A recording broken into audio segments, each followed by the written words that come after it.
Ici Satu. J'ai eu beaucoup de problèmes dans ma vie, mais je les ai rarement résolus en résistant seul. Même si c'est à vous de décider, je pense qu'il est important de consulter d'autres personnes pour avoir d'autres points de vue. Niveau 300 ONZ2NNNN? En entendant mon explication, Arisa aux cheveux lilas a crié si fort que j'en ai eu mal aux oreilles. J'avais inquiété mes amis pendant le combat contre le seigneur démon à tête de chien, alors j'ai décidé de révéler mon véritable niveau à mes deux plus grandes angoisses, Arisa et Lisa. Comme j'avais déjà parlé à Arisa de certaines choses, comme mon sort pluie de météores et ma victoire sur tête de chien, je ne m'attendais pas à ce qu'elle soit aussi surprise. Calme-toi. Comment je suis censée me calmer? Tu es niveau 311. J'étais niveau 310 depuis longtemps, mais après avoir vaincu tête de chien, j'ai enfin acquis assez d'expérience pour remonter au niveau supérieur. Contrairement à la réaction exaspérée d'Arisa, Lisa de la tribu Écaille Orange accepta calmement, même si elle parut surprise.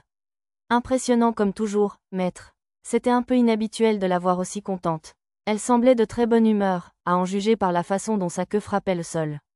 Même les écailles autour de son cou et de ses mains semblaient scintiller, comme si elles reflétaient ses émotions. Peut-être utilisait-elle inconsciemment une compétence comme « armure magique ». Arg, sérieusement, Lisa? Ce n'est pas le moment de dire « impressionnant, maître ». Allez, fais la surprise. Beugla Arisa en se tournant vers la fille lézard. Même le roi ancestral Yamato et le premier empereur de l'Empire Saga n'étaient qu'aux alentours du niveau 88 ou 89, tu sais. Pareil pour tous les héros les plus puissants de l'histoire. Mais le maître est plus du triple?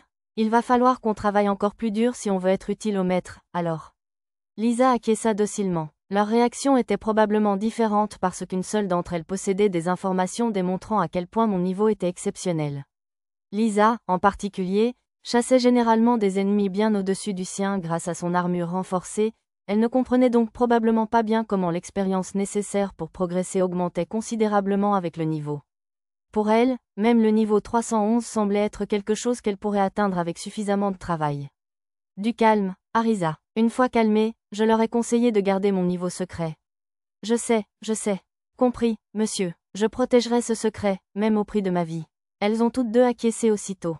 Comme cela ne semblait pas poser de problème, j'ai décidé d'appeler les autres pour leur en parler, mais Lisa et Arisa m'en ont empêché. Les autres savaient que j'étais un héros et que je pouvais utiliser la magie sans incantation, et tout ça, et ils n'avaient jamais révélé cette information à qui que ce soit. Alors j'ai pensé que ce serait bien, mais Tama et Pochi sont encore des enfants. Si des adultes malins leur posaient des questions suggestives, ils pourraient répondre sans réfléchir. Leurs raisons étaient certainement valables. Et ce serait méchant d'informer tout le monde sauf ces deux-là, alors je pense qu'il vaut mieux que tu ne le dises pas aux autres non plus. On dira simplement que Lisa et moi t'avons extorqué l'information, d'accord? Lisa acquiesça d'un signe de tête avec Arisa. C'était bien, je suppose, si j'étais en train de combattre un ennemi coriace, tant que Lisa et Arisa insistaient avec assurance sur le fait que tout irait bien, les autres enfants ne s'inquiéteraient probablement pas trop non plus. Même si l'information était divulguée, je suis sûre que les gens penseraient qu'on raconte des conneries de toute façon. J'ai souri faiblement à la plaisanterie d'Arisa, puis j'ai utilisé le sort de magie spatiale « Retour » pour nous ramener de la maison de vacances du labyrinthe aux sources chaudes du labyrinthe, où logeait le reste de notre groupe et les professeurs elfes. Je n'arrivais toujours pas à aborder le sujet. Je n'avais pas encore abordé le sujet des fragments divins avec Arisa. Mon raisonnement était qu'il était inutile de l'inquiéter avec une situation pour laquelle je n'avais encore aucune solution. Au fond de moi, une partie de ma conversation avec tête de chien résonnait. Une jeune pousse qui porte en elle des fragments divins. La discussion qui s'ensuivit sur les réincarnations comme Arisa n'expliquait certainement pas tout, et beaucoup de mes conclusions reposaient sur des suppositions, mais j'avais acquis quelques connaissances essentielles. Pour résumer, Arisa et d'autres réincarnations possédaient en elles ce qu'on appelle des fragments divins, qui avaient le potentiel de les transformer en seigneurs démons. Mais d'après ce que le roi mort-vivant Zen m'avait dit dans le berceau, l'abus de compétences uniques était le déclencheur d'une telle destruction, il ne semblait donc pas qu'Arisa soit en danger immédiat de se transformer en seigneur démon pour le moment. On a entendu parler des fragments divins, me demandez-vous? Non, une lumière violette qui apparaît lorsqu'un seigneur démon est vaincu. Désolé, non, je n'ai jamais rien vu de tel. J'ai essayé de demander aux maîtres elfes s'ils savaient quelque chose sur les fragments divins et les réincarnations, mais je n'ai pas réussi à obtenir de nouvelles informations.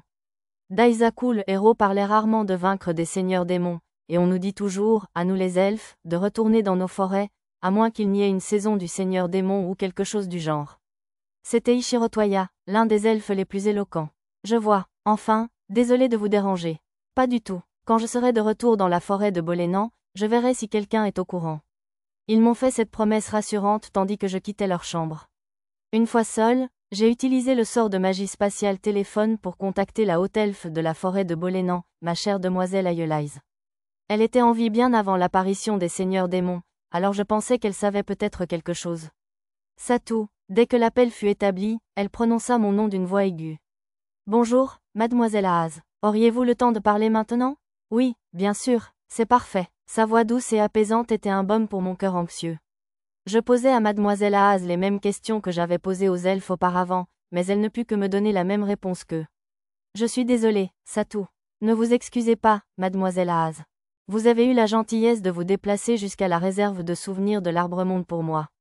Mademoiselle Aaz avait quitté sa demeure pour se rendre à l'Arbre-Monde afin de se connecter à ses souvenirs, dans l'espoir que sa demi-déesse puisse savoir quelque chose. Je reviendrai bientôt. De rien. Je tiens également à féliciter Mia et les autres filles, alors je serais ravie que vous me préveniez quelques jours avant votre visite. Bien que réticente à la quitter, je pris congé de mademoiselle Aaz et mis fin à l'appel. J'essayais aussi d'interroger les hauts elfes des autres clans, mais malheureusement, aucun d'eux ne savait rien des fragments divins, des compétences uniques, ni de leur potentiel à déclencher une transformation en seigneur démon. Les elfes se retranchaient souvent dans leurs arbres-mondes respectifs, et ne semblaient donc pas s'y connaître beaucoup en réincarnation en général. J'ai même essayé d'appeler la mystérieuse traqueuse qui était apparue lorsque je combattais le seigneur démon à tête de chien, mais elle ne répondit pas une seule fois. Ce serait bien qu'une réincarnation ancienne ait toutes les réponses, mais ce n'était pas une histoire, alors je doutais que ce soit aussi simple. Il n'y avait rien non plus dans les documents que j'avais sous la main.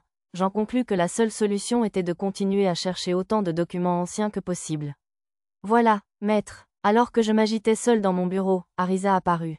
Sa voix énergique me remonta un peu le moral. Les elfes pratiquent la magie de l'eau dans les sources chaudes. Allons voir, ça a l'air amusant. Chassant ma morosité, je me dirigeais vers les sources chaudes avec Arisa. Puisque nous avions vaincu le maître d'étage si rapidement, nous comptions rester 5 jours environ pour fêter ça dans le labyrinthe. Je décidai de me reposer un peu dans les sources chaudes tout en réfléchissant sérieusement à la meilleure façon de rassembler d'autres documents. Inutile de se précipiter. Comme on dit, tout vient à point à qui sait attendre.